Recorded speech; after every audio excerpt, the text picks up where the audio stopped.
ઢોસાનું ખીરું કે ઝેર? અમદાવાદની હૃદયદ્રાવક ઘટના પાછળ શું છે હકીકત? જો ખીરું ખરાબ હતું તો પછી અન્ય ગ્રાહકોને કોઈ અસર કેમ ન થઈ?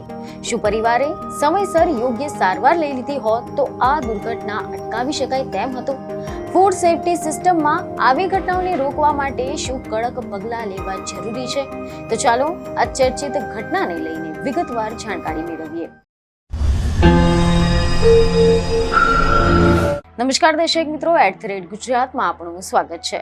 તો દર્શક મિત્રો, અમદાવાદ એક એવું શહેર કે જ્યાં રાતે પણ જીવન ધબકે છે, કે જ્યાં રસ્તાઓ પર સ્વાદની સુગંધ ફેલાયેલી હોય છે, જ્યાં દરેક ખૂણે તેમને ચા, નાસ્તો અને ઢોસા જેવી વાનગીઓ મળતી હોય છે.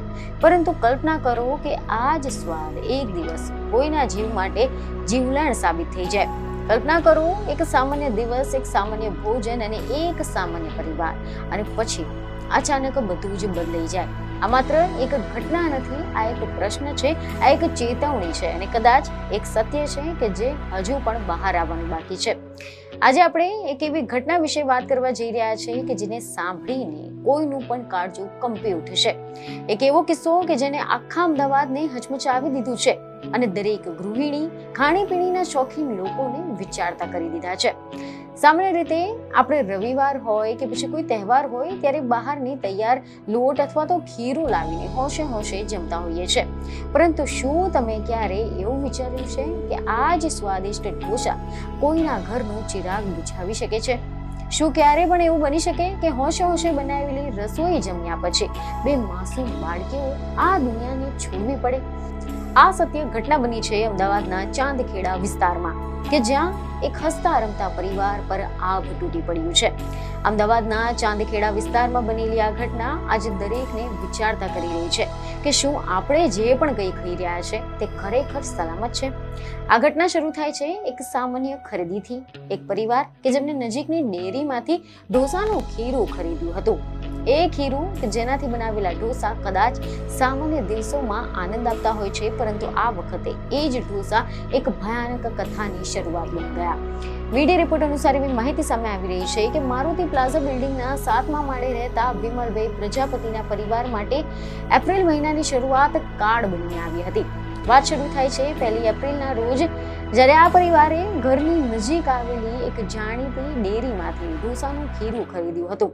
કોને ખબર હતી કે આ 3 કિલો ખીરું તેમના પરિવારના 2 સભ્યોનો જીવ લઈ લેશે?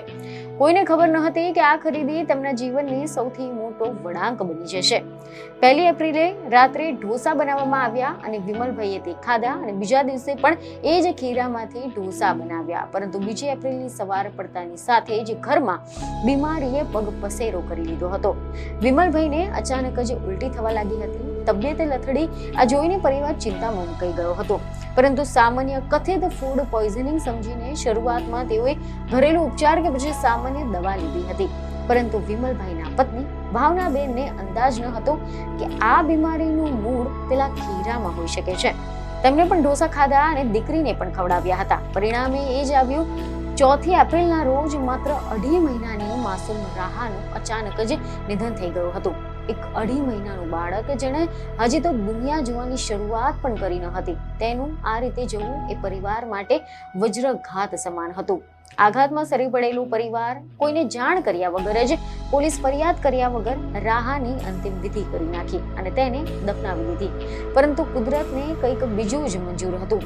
હજુ તો એક દીકરીના મોતના આંસુ સુકાયા ન હતા, ત્યાં જ બીજી દીકરી મિષ્ટી, કે જેની ઉંમર માત્ર 3 વર્ષ હતી, તેની પણ તબિયત 5 એપ્રિલે અચાનક બગડવા લાગી હતી. તેને ચક્કર આવવા લાગ્યા અને તે ઢળી પડી હતી. તેને તાત્કાલિક કેડી હોસ્પિટલ લઈ જવામાં આવી, પરંતુ તબીબો તેને બચાવી શક્યા ન હતા. અહીંયા જ એક જ પરિવારની 2 દીકરીઓના 24 કલાકમાં મોત થતા હવે આ માત્ર એક ઘટના ન રહી હતી, આ એક દુઃખદ શ્રેણી બની ગઈ હતી. 2 બાળકીઓના મોત, એક જ પરિવાર અને એક જ સંદિગ્ધ કારણ, ઢોસાનું ખીરું. આ સમાચાર ફેલાતા જ સમગ્ર વિસ્તારમાં ભય અને શંકાનો માહોલ સર્જાયો હતો. લોકો વિચાર કરી રહ્યા હતા કે શું ખરેખર ખીરામાં કંઈક ખામી હતી કે પછી કંઈક બીજું જ કારણ હતું. આ અંગે પોલીસને જાણ કરવામાં આવી. એવા અહેવાલો સામે આવી રહ્યા છે કે ચાંદખેડા પોલીસ સ્ટેશનના અધિકારી જે કે મકવાણા અને તેમની ટીમે તાત્કાલિક તપાસના ચક્રો ગતિમાન કર્યા હતા. સૌથી મોટો સવાલ એ હતો કે જો આ ફૂડ પોઈઝનિંગ છે તો પછી 2.5 મહિનાની બાળકીને જે માત્ર દૂધ પીતી હોય તેનું મોત કેવી રીતે થઈ શકે? આ સવાલનો જવાબ શોધવા માટે પોલીસે 7મી એપ્રિલે એક મોટું પગલું ભર્યું. એક્ઝિક્યુટિવ મેજિસ્ટ્રેટની હાજરીમાં સ્મશાનમાંથી રાહાને દફનાવેલો મૃતદેહ બહાર કાઢવામાં આવ્યો. આ દ્રશ્યો જોઈને આસપાસના લોકોની આંખોમાં પણ પાણી આવી ગયા. બાળકીના મૃતદેહને પોસ્ટમોર્ટમ માટે સિવિલ હોસ્પિટલ ખાતે મોકલવામાં આવ્યો અને હવે આખી તપાસનો જે દરોમદાર છે તે FSLના રિપોર્ટ પર છે. તો બીજી તરફ ઘનશ્યામ ડેરીના માલિક વિપુલ પટેલનું કંઈક અલગ જ કહેવું છે. તેમણે મીડિયા સમક્ષ આવીને પોતાનો પક્ષ રાખ્યો હતો. તેમણે જણાવ્યું કે તેઓ 1997થી આ વેપારમાં છે, ક્યારેક પણ આવી ફરિયાદ આવી નથી. વિપુલ પટેલે દાવો કર્યો છે કે પ્રજાપતિ પરિવાર 3 કિલો ખીરું લઈ ગયો, તેમાંથી 2 કિલો 715 ગ્રામ તો પાછું આપી ગયા. એટલે કે આ પરિવારે માત્ર 300 ગ્રામ જેટલું જ ખીરું વાપર્યું હતું. દુકાનદારે એ પણ દલીલ કરી કે એ જ દિવસે બીજા ઘણા બધા ગ્રાહકો ખીરું લઈ ગયા હતા, પરંતુ કોઈને કંઈ જ થયું નથી. એટલું જ નહીં, તેમની દુકાનની સામે રહેતા પાડોશી પણ એ જ ખીરું લઈ ગયા હતા. તેઓ તો સુરક્ષિત છે. હવે અહીંયા રહસ્ય ઘેરાઈ રહ્યું છે કે શું ખરેખર ખીરામાં કંઈક ઝેર જેવું હતું કે પછી ખીરું બનાવતી વખતે તેમાં કંઈક એવું તત્વ ભળી ગયું હશે કે જે માત્ર એક જ પેકેટમાં હતું.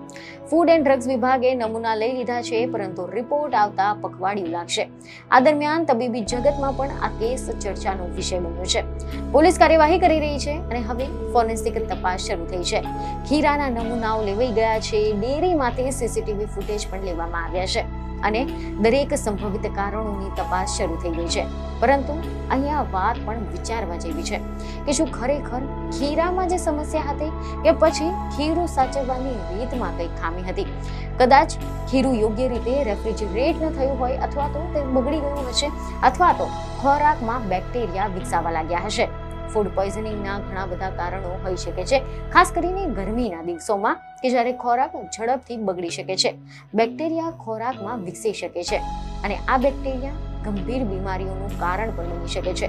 પરંતુ અહીંયા એક વધુ મહત્વપૂર્ણ પ્રશ્ન છે કે 2.5 મહિનાની બાળકીને ફૂડ પોઈઝનિંગ કેવી રીતે થઈ શકે? તો એવા અહેવાલ સામે આવી રહ્યા છે કે આ અંગે ડોક્ટરોનું માનવું છે કે આ ઉંમરના બાળકોને માત્ર માતાનું દૂધ અથવા તો પ્રવાહી જ આપવામાં આવે છે. તો શું માતાના દૂધ મારફતે આ અસર થઈ શકે? નિષ્ણાતોનું કહેવું છે કે આ શક્યતા ખૂબ જ ઓછી છે. એટલે કે આ કેસમાં કંઈક વધુ જટિલ બાબત હોઈ શકે છે અને કદાચ કોઈ ઇન્ફેક્શન અથવા તો કોઈ અન્ય કારણ જે હજુ સુધી સ્પષ્ટ થયું નથી. આ ઘટના આપણને એક મહત્વનો પાઠ પણ શીખવે છે. ખોરાકની સલામતી, આપણે જે ખાઈએ છીએ તેની ગુણવત્તા અને ખાસ કરીને બાળકો માટે સાવચેતી.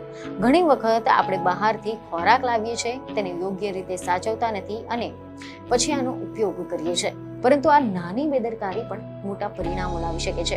આ ઘટનાએ સરકાર અને ફૂડ વિભાગને પણ ચેતવી દીધા છે અને હવે તપાસ ચાલી રહી છે. રિપોર્ટની રાહ જોવામાં આવી રહી છે.